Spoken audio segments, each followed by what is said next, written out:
Every seller wants to sell their home quickly and for the most money, but it takes more than luck to sell it quickly. It takes careful preparation and planning for it. I'm Andrea and this is Raul, and we're with the Schrader Group.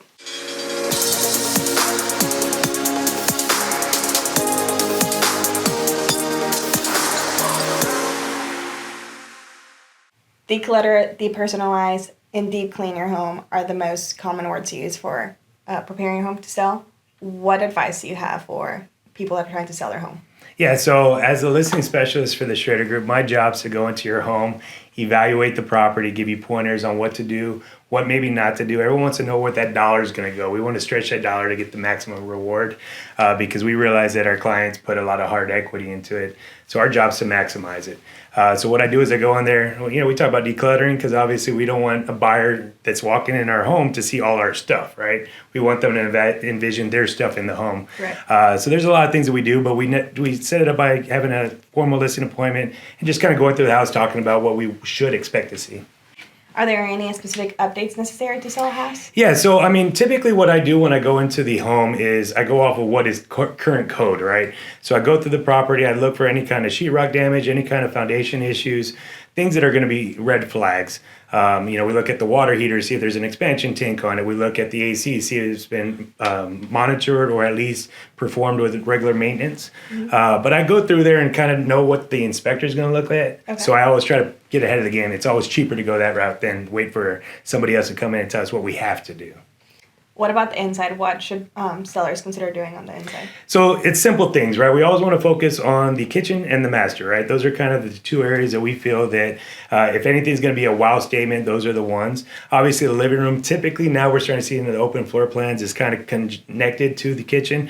But depersonalize everything, declutter is very key. But ultimately, we want people to go in there and envision their couches. Where are we going to put the Christmas tree? So less is more when it comes to that regard. What about on the outside? Outside, curb appeal, right? Everyone always talks about what the first impression of the house is. So we definitely want to replace any kind of dead roses or any kind of dead plants that are outside. If we have some dead grass spots, we might address those. But in the end, we just want to make sure it's very clean, it's manicured with a landscaper, and just make sure we get the best first impression as possible. What about repairs? Which ones are a must? So when I was talking about the inspection process, I go in there and I kind of evaluate. If we know we have sheetrock damage due to the settling, we always want to try to get ahead and maybe get not an inspector, but get an inspection done for the foundation. Make sure that we have no issues there. I'll look at the plumbing, just make sure we're all up to date on code. If I see any of those accordion kind of, pipes that go underneath the sinks, those are a no-go. Every inspector in the world is going to point that out because that's not to code and what should be there.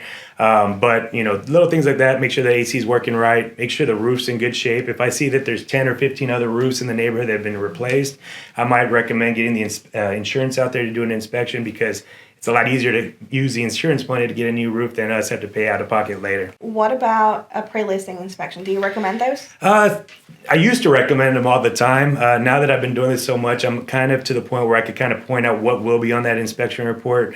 The thing about the inspections is once we do receive one, we got to disclose that we had one. So a lot of times I try to get ahead of it and by looking at everything and making sure that all the big ticket items have been taken care of. Whenever you get a $450 inspector to come in, they're going to find something. Right. A broken window from a rock that shot out of the lawnmower, or weather sealing. There's always going to be some small stuff. I look for big functionality things. Make sure that the appliances are working. Make sure the garbage disposal is working. Water heater's up to date, up to code. Make sure the roof is still got life on it, and make sure that everything else is kind of flowing as intended. So I would kind of say that I'm kind of being an inspector without being an inspector at times. So what are commonly forgotten details? In listing a home to maximize our dollars, some of the things that we forget about is making sure that we clean up after ourselves, right? Because I think that's the biggest part of it. We realize that things are going to happen. The carpet's going to get stained. There's kids running through the house. It's just a matter of knowing that, hey, we put our best foot forward at all times. But being prepared, search for that survey. That's a $450 piece of paper that if we can reuse it, we definitely will with the T47 to couple it up. We're real estate experts and want to help you maximize the return on your home. Contact us for any more information. It's been a pleasure. For a complimentary evaluation, please feel free to reach out. If not, have a blessed day and we'll talk to you soon.